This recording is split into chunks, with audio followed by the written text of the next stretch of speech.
أعوذ بالله من الشيطان الرجيم بسم الله الرحمن الرحيم إياك نعبد وإياك نستعين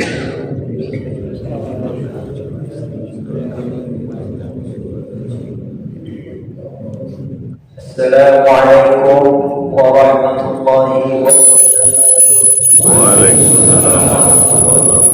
Alhamdulillah wassalatu wassalamu ala rasulillah sayyidina Muhammad bin Abdillah wa ala alihi wa sahbihi wa man wala la hawla wa la quwwata illa billah subhanaka la ilma lana illa ma 'allamtana innaka antal alimul hakim. Rabbi shrah li sadri wa yassir li amri wahlul 'uqdatam min lisani yafqahu qawli amma ba'd. Hadirin jamaah salat subuh Masjid Jami'al Ikhlas akramakumullah hafizakumullah. Semoga panjenengan semua yang hadir di sini dimuliakan oleh Allah dan dijaga oleh Allah Subhanahu. Terkhusus kepada Bapak DKM, mungkin jajaran masjid, pengurus masjid, orang-orang tua saya yang hadir di sini, semoga sehat semua. Apa kabarnya Bapak? Ibu-ibu, gimana kabar Bu? Jawab Bapak. Ibu sehat Bu? Mau tahu ada enggak? Jadi sahabat Nabi itu punya kebiasaan yang mereka ulang-ulang setiap hari. Kalau ketemu temannya itu mesti tanya kabar. Setiap ketemu walaupun orang yang sama tanya kabar, apa kabar? Tujuan utamanya bukan ingin tahu kabarnya dia itu bagaimana, karena dia udah tahu dari pertemuan sebelumnya. Tapi diulang-ulang sama para sahabat, tanya kabar itu kenapa diulang-ulang? Para ulama mengatakan biar terdengar ucapan alhamdulillah. Jadi biar terdengar ucapan syukur kepada Allah. Saya yakin, insya Allah Bapak di sini semua sehat. Amin. Hingga para ulama itu mengatakan zul ibad tasdad hubban. Kunjungilah orang dengan jarang-jarang. Kunjungilah orang dengan jarang-jarang tasdad hubban. Maka dengan kita jarang mengunjungi orang tersebut, itu akan menambah kecintaan kita, kerinduan kita sama orang tersebut. Kalau tiap hari kita mau bosan apa? ini aja. Kalau Bapak itu aja kalau berubah. Maka ucapan salam, tanya kabar itu merupakan bagian daripada bentuk kecintaan kita kepada saudara kita. Ini besok Bapak udah tahu sehatnya saudaranya, tanya apa kabar, apa supaya keluar rasa cinta kita kepada sahabat tetangga yang terutama supaya terucap alhamdulillah. Dengan alhamdulillah itu dia bisa semua nikmat Allah. Ada kan orang tuh kalau nggak disapa, nggak ditanya, dia lupa zikir, lupa mensyukuri. Ingatnya perkara-perkara yang berat aja, perasaan hidupku kayak berat. Akhirnya kalau ada orang tanya, Pak apa kabar? Alhamdulillah. Ingat ini. Ada hal kalau dibanding kita syukuri dibanding apa yang sedang kita hadapi.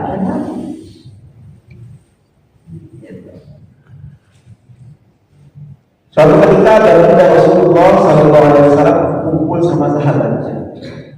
Ini awal-awal mandi jangan langsung teks, ntar berat.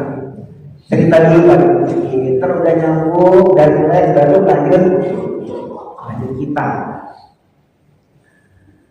Kemudian sahabat bertanya sama Rasulullah, ya Rasulullah, ya Rasulullah,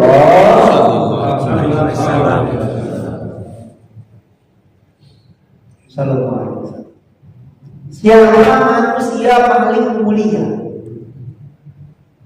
Di dunia ini kan banyaknya orang. Sahabat bertanya, manusia paling mulia itu siapa? Manusia paling beruntung itu siapa?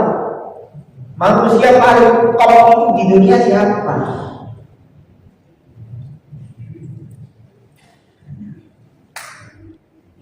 Di sini ada nggak Pak yang pengen hina di sini? Ada nggak Pak? Ada nggak Pak? Ada nggak di sini yang pengen diinjek-injek? Ada nggak? Harga dirinya nggak ada. Setiap dari manusia pengen namanya kemuliaan dunia, kemuliaan. Lalu sahabat tuh nanya tersebut bukan supaya jadi mulia, pengen tahu standar mulia bagi Rasulullah itu apa. Kadang standar mulia kita itu beda. Saya mulia kalau saya itu kaya, saya baru dipandang orang. Kalau nggak kaya saya nggak bakal mulia kayaknya. Omongan saya nggak bakal saya kalau nggak punya anak yang pintar, sukses itu kayaknya nggak takut sama tetangga. Ini namanya standar mulia kita. Beda dengan standar mulianya akhlakul dia, Nabi paling beda. Maka Rasulullah SAW beliau menjawab, atqahu, manusia yang paling mulia adalah manusia yang paling tinggi takwanya kepada Allah. Pak, ya. Pak Rian, Pak Rian itu punya keistimewaan. Walaupun matanya merem, hati telinganya dengar. Jangan kayak gitu. Bagi Nabi itu punya keistimewaan. Al-ainu yana wal qalbu yahzan. Nabi itu punya keistimewaan, walaupun matanya merem tidur, tapi hati sama pendengarannya bisa mendengar.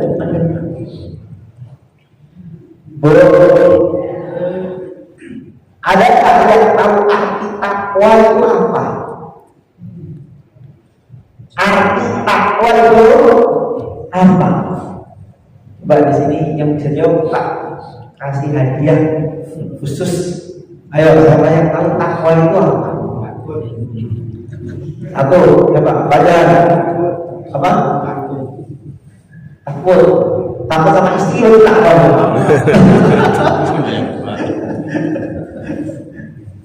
Yang ketawa itu takut gitu. Takut kepada itu masih terlalu luas. Arti takwa itu apa? Dua yang tahu nggak takwa itu apa?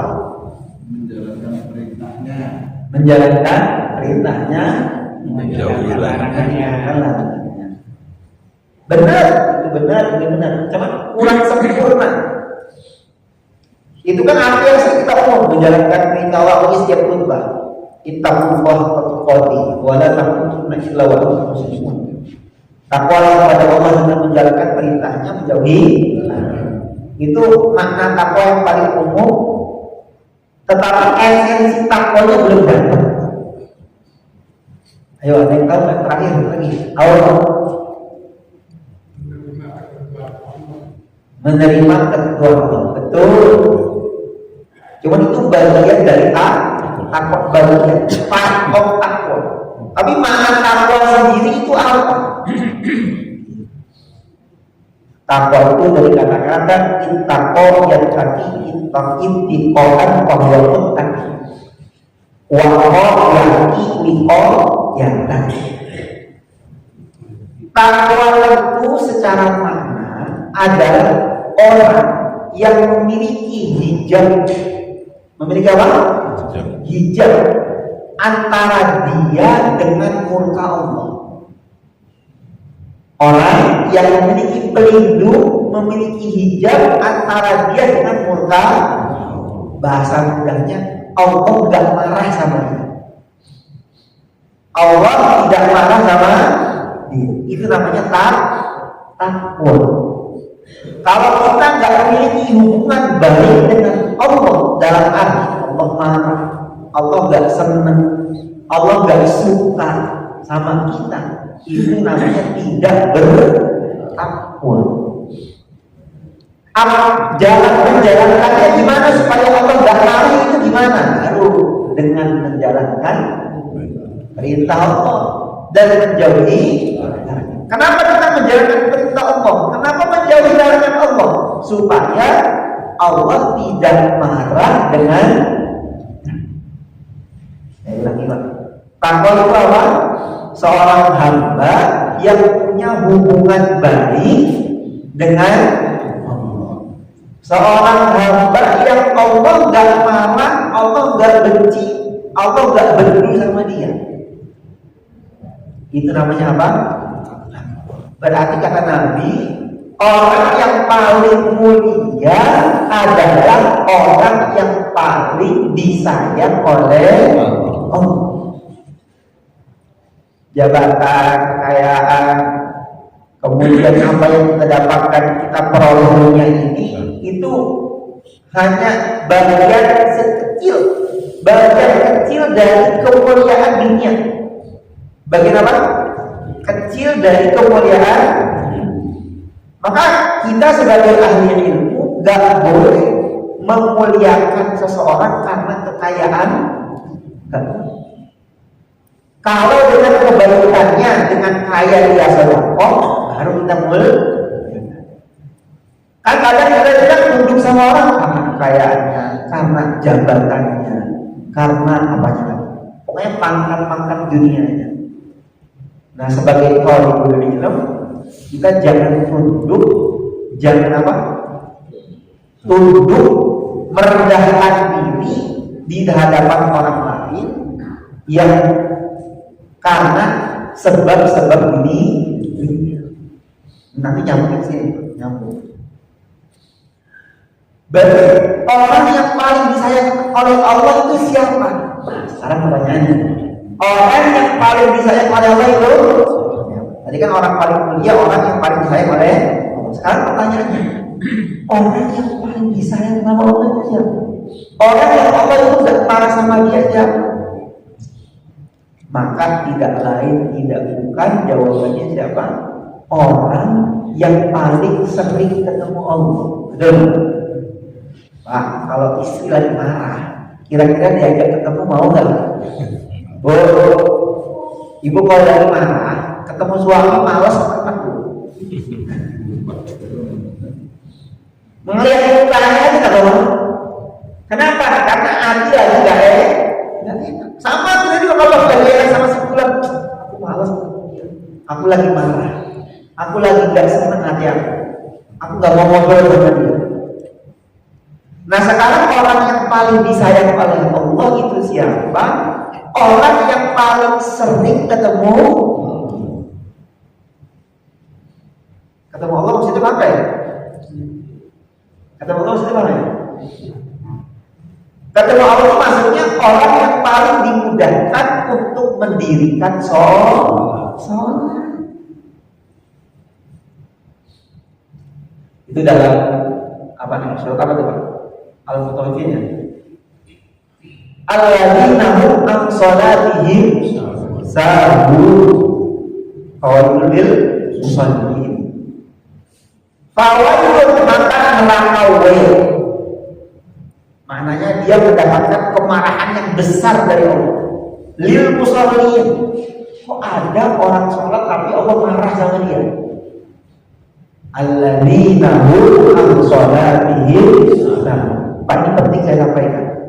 Karena tiap hari kita sholat, tiap hari kita sedekah, tiap hari kita melakukan kebaikan. Jangan-jangan naudzubillah sholatnya kita justru malah mendatangkan murkanya. Jangan merasa aman. Saya mah tiap hari awal datang sebelum azan. Itu betul, bagus. Tapi kalau kita nggak ada rasa khawatir, manusia harus lengkap. Ada harapan, ada khawatir, ada roja, ada berharap. Jangan berharap terus sama Allah. Harus ada rasa khawatirnya. Itu bagian daripada tanda keimanan seseorang. Bapak kalau takut terus nggak ada berharap, itu tidak bahaya. Berarti tidak husnuzon kepada. Saya kemarin sore itu datang 40 hari paman saya. Di situ ada yang ceramah kiai. Kiai itu bilang, kalau ada mayat sedang disolatkan dan kita tahu itu mayat kagak benar, tahu kagak, tapi masih ada iman, masih ada Islam. Tapi tahu ini orang kagak sholat, bagaimana keadaannya kita nggak tahu bentuknya gimana. Contoh aja yang kata beliau. Kan biasanya itu Pak Mariono ya Pak Haji Mariono di akhir itu apa? Hal tasyhaduna ala hadzal mayyit annahu min ahli khair. Masih apa Pak? Oh insyaallah. Dan kita diminta persaksian kepada mayit ini supaya apakah dia jadi orang yang baik, termasuk orang yang baik. Maka kita diminta jawaban apa? Masa pelan. Kalau ada yang mimpi ngomong kita jawab khair, jawabnya khair. Kenapa? Karena itu bagian daripada doa kita dan husnuzon kita kepada Allah. Sejelek apapun manusia, kok dia mati bawa iman, mati bawa Islam, pasti masuk surga. Amin. Pasti. Kan intinya manusia ujungnya kemana intinya kan? Intinya itu kemana? Maka bentuk persaksian kita terhadap dia adalah orang yang baik, ahli khair, itu bagian bentuk husnuzon kita kepada Allah. Allah kuasa nggak ngampuni dosanya? Kuasa nggak? Jangan membatasi ampunan Allah dengan persepsi kita, jangan.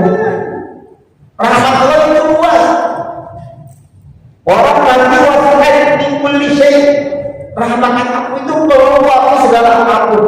Dosa kita semua dikumpulin jadi satu, itu ditumpuk di dalam satu orang. Allah kuasa mengampuni dosa kita. Apalagi cuma dosa satu orang, ini dosa semua tadi dikumpulin jadi satu, dimasukin ke dalam satu orang. Allah dengan rahmatnya akan ampuni orang ini selagi dia menghusnuzon kepada. Seberat apapun ujian kehidupan kita, seberat apapun masalah yang kita hadapi, itu jangan sampai menutupi husnuzon kita kepada. Jangan sampai. Makanya yang boleh bilang, kalau orang udah umur 40 tahun ke atas, 60 tahun ke atas, bahkan sudah mendekati sakaratul maut, dahulukan rojanya, dahulukan harapannya kepada Allah dibanding takut. Ya Allah, memang saya ini orang yang jelek banget, saya udah beban, saya udah sakit-sakitan, sholat susah, dosa saya banyak. Itu kan bagian dari khawatir. Tapi rahmat kau jauh lebih besar. Ini anjuran dari Allah. Dahulukan apa? Berharap roja kepada Allah. Ketika sudah mendekati umur akhir. Umur akhir itu bukan umur 70, 60, bukan. Kan kita nggak tahu akhir kita yang mana. Ada yang akhirnya 40, ada yang akhirnya 50, ada yang akhirnya baru 10 tahun, kan nggak ada yang tahu. Maknanya setiap hari kita harus imbang antara berharap, antara takut kepada. Tadi saya mana baca kunci itu ya. Fawaidul musallin. Kita tiap hari sholat, ini penting sekali saya sampaikan. Tiap hari sholat, jangan sampai kita terlewat batas terlalu jumawa dengan sholat kita, sehingga kita tidak khawatir bagaimana keadaan sholat hari. Maka orang yang dalam hatinya ada iman kepada fawaidul musallin, maka maka dia habis sholat baca istighfar. Kenapa sih tak habis sholat istighfar? Astagfirullahaladzim, astagfirullahaladzim. Itu betul khawatir. Ya Allah, saya mohon ampun. Saya khawatir sholat saya tadi gak ikhlas karena engkau. Saya mohon ampun, ada betul sholat yang gak sempurna, ada bacaan-bacaan yang gak sempurna. Maka habis sholat itu dianjurkan baca istighfar, mengamalkan qawaidul musholli. Khawatir kita menjadi orang yang sholat tapi dibenci oleh satu. Kenapa Allah benci orang yang sholat ini yang dalam ayat ini? Alladzina hum an sholatihim. Ini ketika di sini, yaitu orang-orang yang sholatnya lalai.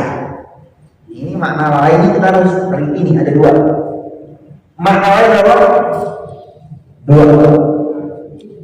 Pertama, orang yang ketika sholat, sebagian ulama tafsir itu menjelaskan, orang yang ketika sholat, ketika salam dia nggak tahu dia rakaat berapa.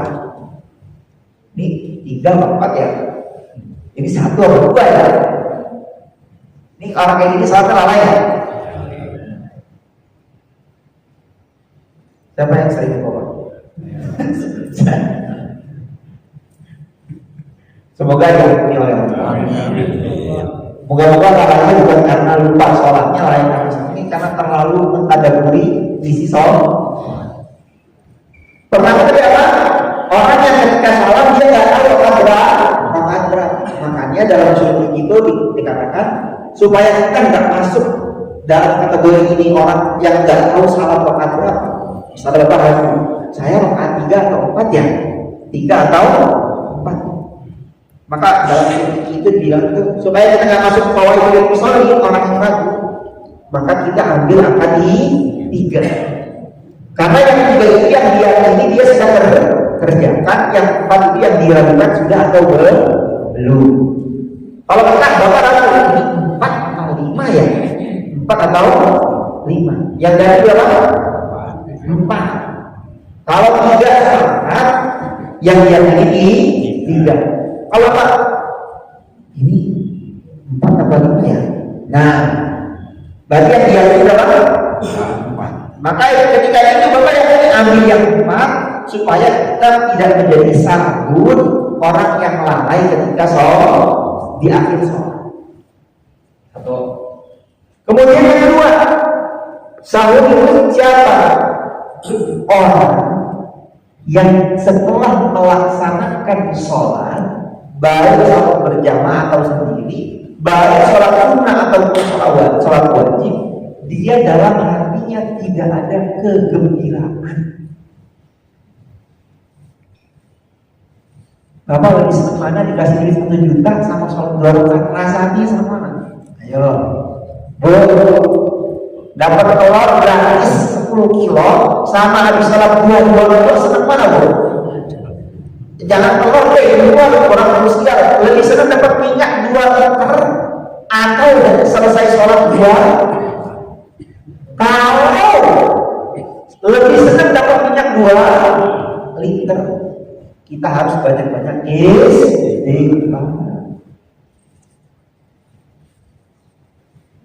Rasa hati itu gak bisa ditawar, gak bisa dibuat.